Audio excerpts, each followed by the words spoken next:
रुक जाओ एक मिनट सभी भाई। हाँ जी जाओ भाई बस जल्दी आओ भाई साहब चलो चलो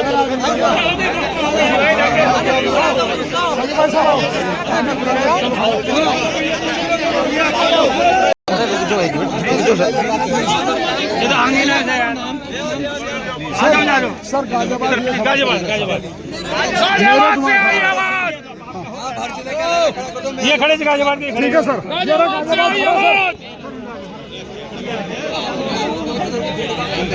भैया हो गया फोटो आप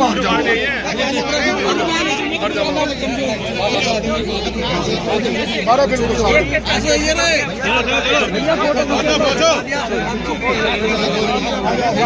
फ्रंट कैमरा ही फ्रंट अंकल फ्रंट ही फ्रंट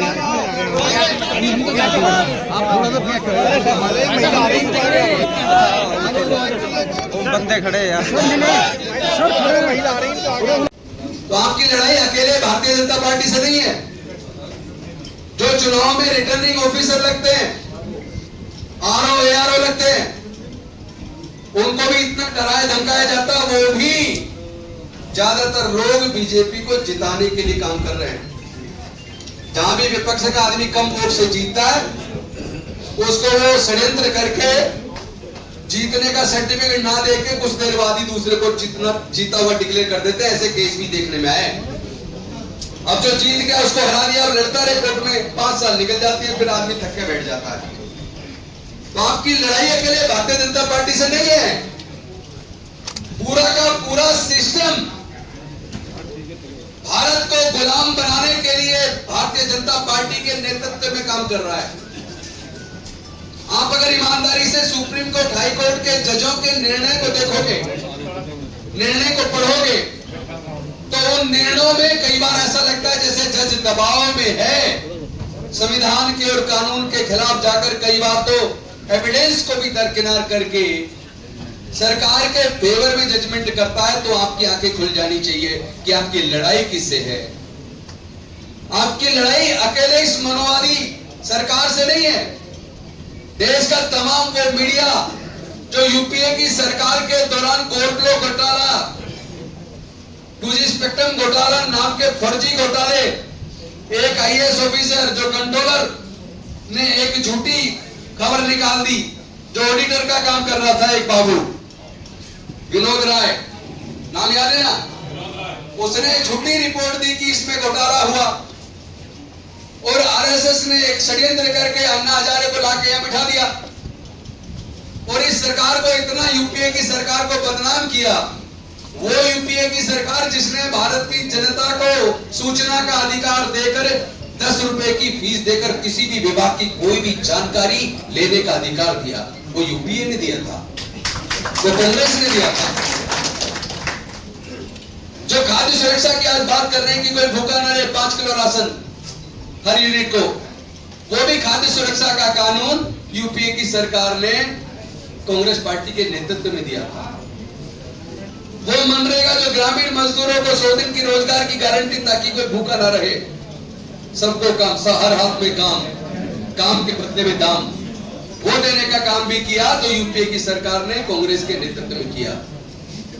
और अगर आजादी से अब तक की बात करें तो जितने भी पीएसयूज बने, सैकड़ों पीएसयूज बनाए, एम्स बनाया, आईआईटी बनाई, आईआईएम बनाई, बैंकों का राष्ट्रीयकरण किया, खेत के जमीन के पट्टे दिए, रहने के प्लॉट के पट्टे दिए, झुग्गी उजाड़ी तो उनके लिए रीसेटलमेंट कॉलोनी बनाई।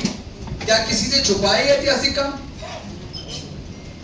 इंदिरा गांधी जी जो अभी 2 दिन पहले देश के प्रधानमंत्री कोस रहे थे इमरजेंसी को, तो आज मैं बता दूं हम इमरजेंसी के उस पीरियड को, उस वक्त की सरकार के निर्णय को सपोर्ट करते हैं। क्यों किया था? वो गरीबों के लिए, मजदूरों के लिए, दलित वंचित वर्ग के लोगों के लिए, पिछड़े वर्ग के लोगों के लिए वो गोल्डन टाइम था। आप जानते हो क्यों इमरजेंसी लगी? ऐसी कौन सी नौबत आ गई?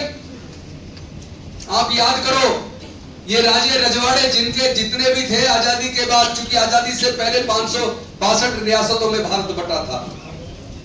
जब भारत को एक राष्ट्र के रूप में निर्मित हुआ डॉक्टर बाबा साहेब अम्बेडकर के संविधान से, तो आपको पता होगा उन्हीं राजे रजवाड़ों को प्रीवी पर्स मिलता था। महीने का उनको बहुत अच्छा खासा रकम सरकार देती थी। तो उस राजे रजवाड़ों के प्रीवी पर्स, जनता के पैसे को जो उन्हें दिया जाता था, इंदिरा गांधी जी ने प्रीवी पर्स को रोक दिया था। जो लैंडलेस मजदूर थे, दलित पिछड़े थे, आदिवासी थे, उनको सीलिंग करके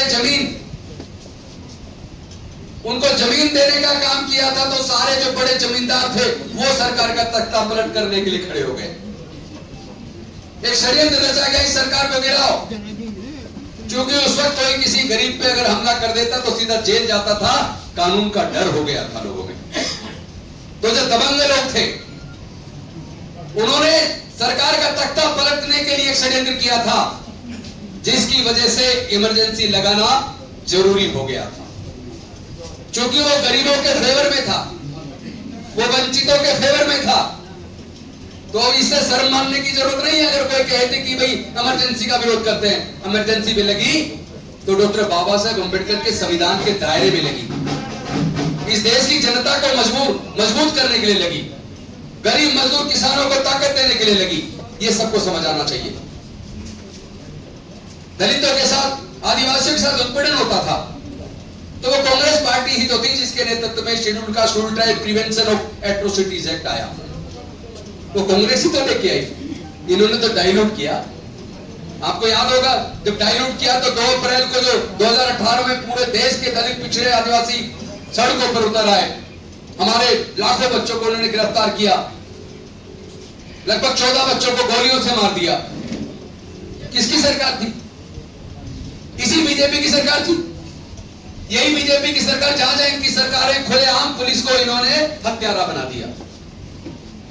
पुलिस से ही हम हत्या करवा रहे हैं और उसमें मरने वाले आपको ज्यादातर मुस्लिम समाज के लोग मिलेंगे, दलित समाज के लोग मिलेंगे, आदिवासी समाज के लोग मिलेंगे, पिछड़े वर्ग के लोग मिलेंगे।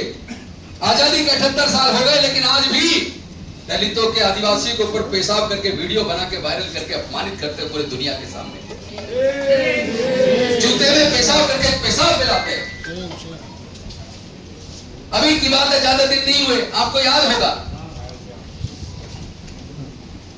इंद्र मेघवाल की घड़ा छूने पर हत्या कर दी, जितेंद्र मेघवाल की मूंछ रखने पर हत्या कर दी, प्रतापगढ़ में एक बच्चे के हाथ से मूर्ति छू गई मंदिर में तो उस बच्चे की हत्या कर दी।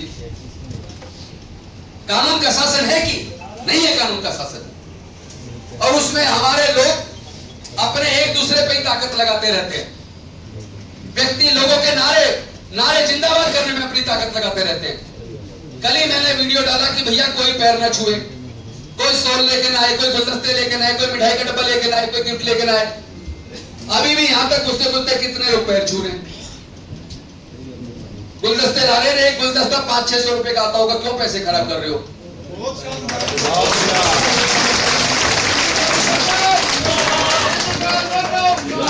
ये भी गड़बड़ है। जब आप व्यक्ति के नाम के नारे लगाओगे तो व्यक्ति की गर्दन कट जाती है, वो सोचता मैं ज्यादा बड़ा नेता हो गया।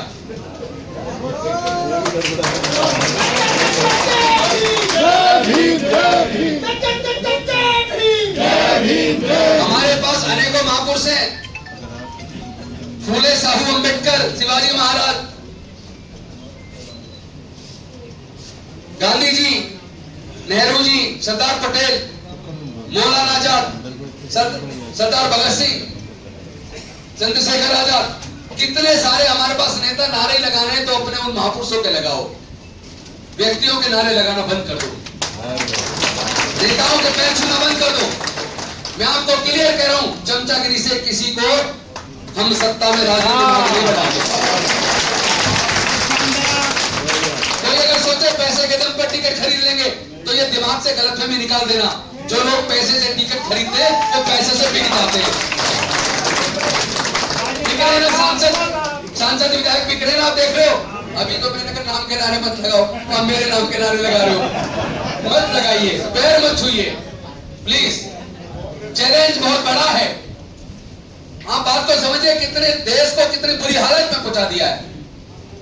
आपको लगता होगा आप आजाद नहीं है, आपके देश के बारे में क्या निर्णय लेना ये अमेरिका तय कर रहा है। एक तरफा अमेरिका के फेवर में हमारी सरकार डील कर रही है। 90 से ज्यादा पेपर लीक हो गए, कल भी पेपर लीक हो गए, 10th का एग्जाम महाराष्ट्र में लीक हो गया। ये सरकार चारों तरफ से लीक हो गई, इसमें इतने छेद हो गए हैं, इसका डूबना तय है। नाव को डुबोने के लिए एक छेद काफी होता है, इस भारतीय जनता पार्टी रूपी नाव में तो हजारों छेद हो गए। कांग्रेस पार्टी जिंदाबाद, कांग्रेस पार्टी जिंदाबाद। लोगों की भावना से खेलते हैं, आस्था से खेलते हैं। आप भावना व चंदा दिए जा रहे हो, राम मंदिर बनेगा। 1400 करोड़ तो बनने से पहले इकट्ठा हुआ, उसका आज तक अता पता नहीं है, जो लोग बताते हैं, अखबार में भी बताते हैं। आज ये अखबार में पढ़ रहा था कल, सॉरी, 43 दिन में 70 बार चोरी हुई है राम मंदिर में। मोहम्मद गौरी तो 10-11 बार ही चोरी किया, ये 70 बार तो बीजेपी से जुड़े लोग वहीं बैठ के चोरी कर रहे हैं। और उस ट्रस्ट को बनाने वाला कौन है? केंद्र की सरकार। तो छोटे छोटे लोग तो पकड़ लिए, या बड़े चोर कब पकड़े जाएंगे? आप लोगों की आस्था के साथ खिलवाड़ कर रहे हैं। मंदिर निर्माण की जो इंजीनियरिंग साइड से पूरा जो चीफ इंजीनियर काम कर रहा था, उसने बताया कि मंदिर निर्माण में 40% कमीशन देना पड़ता था। और जब ऊपर सूचना दी मिश्रा जी को या चंपत राय जी को, तो इनको साइड लगा दिया, चीफ इंजीनियर को। तो ऐसे लोग जो लोगों की भावनाओं से खेलते हैं, हिंदू मुसलमान करते, दंगे कराते हैं, जाति धर्म के नाम पे देश में उन्माद पैदा करते हैं।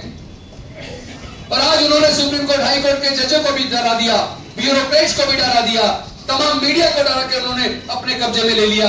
तो आपकी लड़ाई अकेले भारतीय जनता पार्टी से नहीं है, पूरा का पूरा सिस्टम एक तरफ है, लेकिन फिर भी जीत आपकी होगी।